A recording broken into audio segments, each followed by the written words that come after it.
किसान आंदोलन सिर्फ सीमित राज्यों के किसानों का आंदोलन है? किसान आंदोलन शाहीन बाग के तर्ज पर आधारित आंदोलन है या फिर यह विरोध प्रदर्शन खालिस्तानी संगठन द्वारा आयोजित आंदोलन है? सरकारी पक्ष को मजबूती प्रदान करते इन सारे ट्रेंडिंग जुमलों की हकीकत जानते हैं।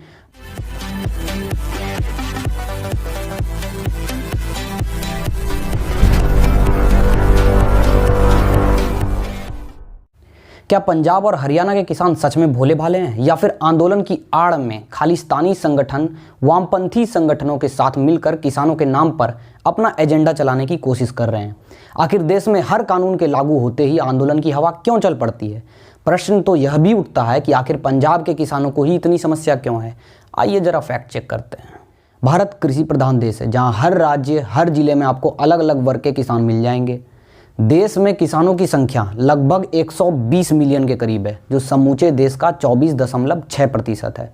प्रदर्शनकारी किसानों की बात करें तो पंजाब में लगभग 2.5 लाख किसान हैं, वहीं हरियाणा में 6.5 लाख के करीब किसान हैं।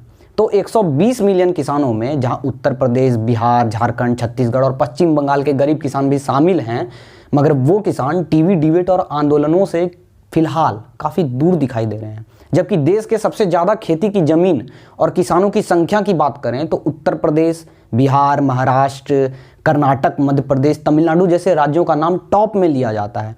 इस लिस्ट में गरीब, मध्यम वर्ग और सक्षम किसान के वर्ग भी शामिल हैं, जो किसान बिल का विरोध करने में रुचि नहीं रखते हैं।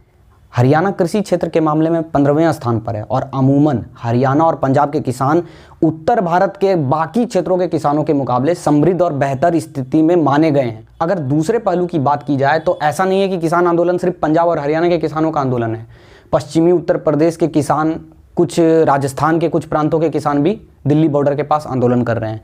बिहार जैसे प्रदेशों में अधिकतर किसानों को MSP यानी न्यूनतम समर्थन मूल्य का लाभ कभी मिला ही नहीं है और नेतृत्व की कमी की वजह से कई किसान हैं जो विरोध प्रदर्शन करना तो चाहते हैं लेकिन विरोध करने से परहेज करते हैं। मध्य प्रदेश की भी कुछ ऐसी स्थिति है। किसानों की आत्महत्या के मामले में महाराष्ट्र के बाद मध्य प्रदेश का दूसरा नंबर आता है, जिससे साफ पता चलता है कि निम्न स्तर का किसान खुश नहीं है। ना वो आंदोलन कर सकता है, ना वो विरोध कर सकता है। यह देश लोकतांत्रिक देश है जहां आंदोलन करना और समय समय पर सरकार के खिलाफ आवाज़ उठाना लोगों के अधिकार क्षेत्र में आता है। जब सत्ताधारी अधिक ताकतवर हो तो वहां अपने फैसलों को जनता पर गैर लोकतांत्रिक तरीके से थोपा जाता है। वर्तमान सरकार ने अगर बहस का रास्ता खुला छोड़कर शुरुआत में ही सदन में इस पर चर्चा करती, इस कानून पर किसानों से शुरुआती दौर में विचार विमर्श करती, तो आज देश को एक और आंदोलन नहीं देखना पड़ता। इसलिए सरकार की मंशा हमेशा संदेह के घेरे में रहती है। जब लोक शक्ति या जन समर्थन किसी पार्टी विशेष को ज़्यादा मिल जाता है ना, तो लोकतांत्रिक मूल्यों की धज्जियाँ ऐसी उड़ाई जाती है जैसे आज के समय में बीजेपी उड़ा रही है और इस वजह से हुई बाकी समस्याओं को प्रत्यक्ष या अप्रत्यक्ष तौर पर भाजपा की ही जिम्मेदारी मानी जानी चाहिए। कनाडा में ठाट बाट से रह रहे गैंगस्टर पंजाबी सिंगर्स का भारत प्रेम या यूं कहें तो पंजाब प्रेम अचानक से जाग गया है, जो तमाम सोशल मीडिया के जरिए भावना जुटाने के काम में लग गए हैं। कनाडा से फंडिंग तो खालिस्तानी समूह को मिलती रहती है। पंजाबी और हरियाणवी गायक जो अपने एल्बम में किसानों को किसी बड़े उद्योगपति या बाहुबली से कम नहीं दिखाते हैं, उनका किसान के लिए प्यार देखने लायक है। और प्यार भी तो सिर्फ अपने प्रदेशों के किसानों के लिए।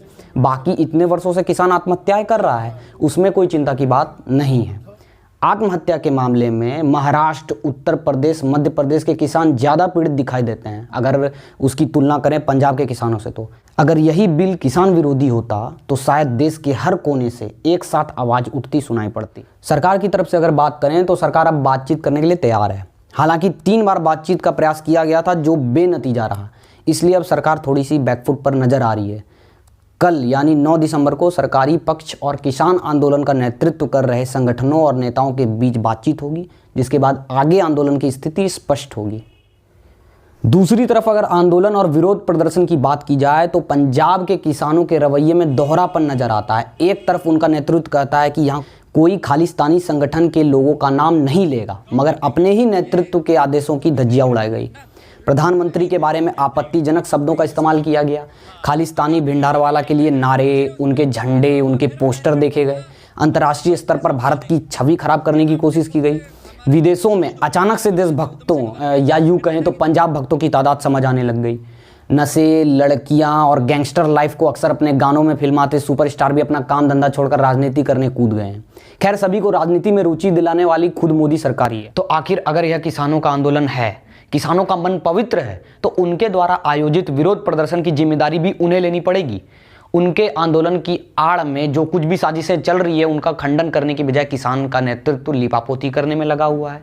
यह वही नेतृत्व है जो इस आंदोलन को पूरी तरह गैर राजनीतिक बता रहे थे और आज 20 से भी ज्यादा पॉलिटिकल पार्टियों का समर्थन और उनके एजेंडे को अपनी मांगों में मिक्स करके सरकार को घेरने की तैयारी कर रहे हैं। लोकतंत्र में आंदोलन का बहुत महत्व होता है और बड़े बड़े राजनीतिक दलों और मजबूत सरकारों की नींव भी हिला सकता है अगर आंदोलन को सार्थकता से किया जाए तो। अगर इस आंदोलन की तुलना अन्ना आंदोलन से की जा रही है तो उसका ढांचा भी वैसा रखना पड़ेगा जिससे सरकारी पक्ष पर अधिक से अधिक दबाव बनाया जा सके। निष्पक्षता की बुनियाद पर हर बड़ी खबरों के विश्लेषण को समझने के लिए देखते रहिए द किंग मेकर। सपोर्ट करने के लिए सोशल नेटवर्किंग साइट के माध्यम से हमसे जुड़ सकते हैं। सभी की लिंक आपको डिस्क्रिप्शन में मिल जाएगी। धन्यवाद।